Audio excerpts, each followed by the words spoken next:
Alors, nous allons apprendre à écrire la lettre L qui fait le son L, comme la limace.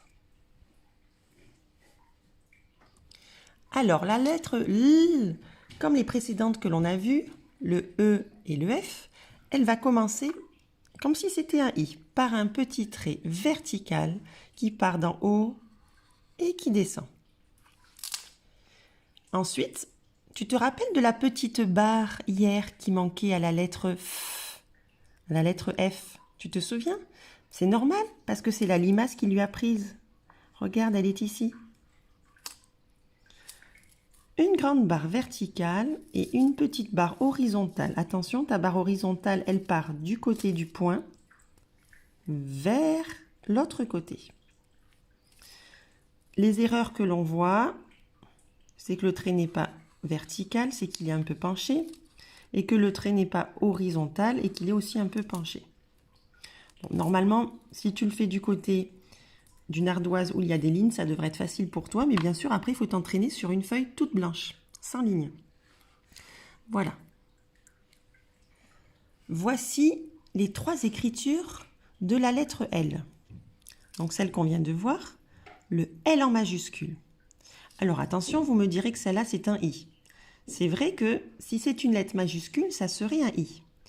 Mais celle que je vous montre ici, c'est la lettre que l'on trouve dans les livres au milieu d'un mot. C'est donc un L.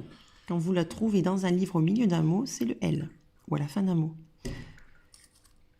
Et là, on a le L en attaché. C'est pas la petite boucle du E, cette fois-ci, c'est une grande boucle qui monte très très haut. Donc pour les moyens avancés, je vais vous montrer ceci. Vous le reconnaissez ce tableau? Donc je l'ai fait en classe. C'est un peu pour vous expliquer, il y a des lettres qui sont petites, il y a des lettres moyennes et il y a des lettres grandes. L'an prochain, les moyens, quand vous serez en grande section, vous allez apprendre à écrire sur des lignes. Les lignes, vous voyez, je les ai représentées par des couleurs.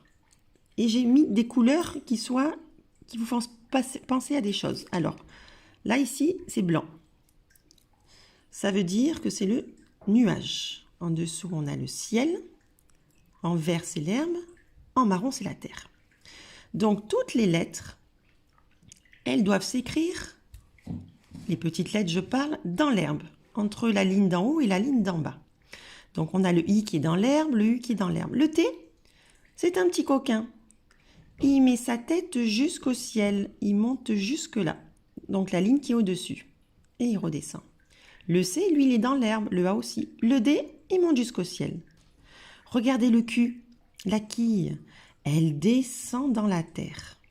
Le G aussi, le J aussi, le O aussi. S, X, eux, ils sont dans l'herbe. Et regardez bien, le L, est-ce qu'il va jusqu'au ciel? Oui, mais il continue et il monte dans les nuages. Le L, c'est une très grande lettre. Regardez le E qu'on a vu la dernière fois. Il est petit, il reste dans l'herbe. Par contre, le L, il dépasse l'herbe, il va jusqu'au ciel et même jusque dans les nuages. Le D est plus petit que le L. Il reste dans le ciel, il ne va pas jusqu'aux nuages. Le T aussi. Et après, on étudiera toutes les autres lettres. Et il y a une lettre, c'est une sacrée coquine, c'est la plus grande des lettres. Elle monte jusqu'aux nuages et elle descend jusqu'en bas de la terre. Vous avez vu comme elle est grande?